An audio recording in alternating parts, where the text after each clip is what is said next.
Có những kỷ nguyên không kết thúc bằng vụ nổ lớn. Chúng rỉ máu cho đến chết khi nợ cũ hết phép. Rất nhiều khối tài sản quanh bạn vẫn đang đứng vững, không phải vì chúng khỏe khoắn, mà vì chúng chưa bị tính lại giá vốn. Một nền kinh tế hoàn toàn có thể làm bạn nghẹt thở, không cần khủng hoảng chiếu rầm rộ trên TV. Nó chỉ cần đống nợ thời tiền rẻ hết vòng đời và cần thanh toán. Khi lãi suất tăng từ mức không lên 5%, cơn địa chấn đầu tiên thường rơi vào các ngân hàng nhỏ, mắc kẹt trái phiếu hoặc những nhà đầu tư bị rút oxy. Nhưng nền kinh tế thực không dùng chung một chiếc đồng hồ bấm giờ. Nó có bộ đệm khổng lồ gọi là nợ chưa đáo hạn. Trong kỷ nguyên tiền rẻ, doanh nghiệp, các công ty bất động sản và nông trại gia đình đã khóa chặt những khoản vay giá rẻ trong 3 đến 10 năm. Chừng nào hợp đồng còn lực, họ vẫn an toàn trong cái kén của kỷ nguyên cũ. Nhưng rồi, từng lớp phép màu hết hạn. Từng đợt trái phiếu, từng bộ vay thế chấp, lần lượt đụng phải bức tường đáo hạn. Cái mà dân tài chính gọi là điểm chết refinancing wall. Đây là lúc cơn đau thật sự bỏ lại phố Wall để bò thẳng vào bản sao kê của người thường.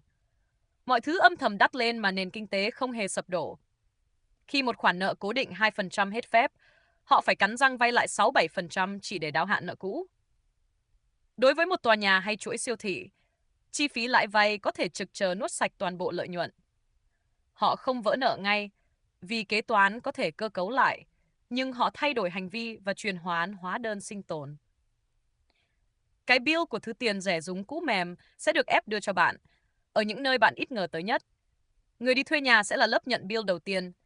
Khi một khối chung cư thương mại bị đụng bức tường đảo nợ, chi phí vận hành đội lên chóng mặt, chủ đầu tư không còn cách nào khác ngoài việc tìm đủ mọi nguyên cớ để tăng giá phòng hoặc vắt thêm vô vàn phí dịch vụ từ bạn. Nếu bạn là dân văn phòng, hóa đơn sẽ đến dưới dạng đóng băng thầm lặng. Công ty vẫn báo lãi, vẫn chạy thương mại, nhưng giám đốc biết rõ là sắp ngập tới bức tường nợ năm sau. Họ sẽ không tuyên bố phá sản, nhưng quỹ thường sẽ bị gọt đắng. Tuyển dụng khóa băng lại, lính cũ bị buộc kiêm nhiệm thêm công việc với cường độ đẫm mồ hôi mà thu nhập không tiến lên. Họ đang rút ruột dần sức lao động để bỏ vào chỗ lãi suất kinh hoàng đi mướn. Và nếu bạn đi tiêu dùng, hóa đơn tới dạng chất lượng sẽ sụt giảm. Chi phí vốn cao lên thì phần bánh nhỏ lại.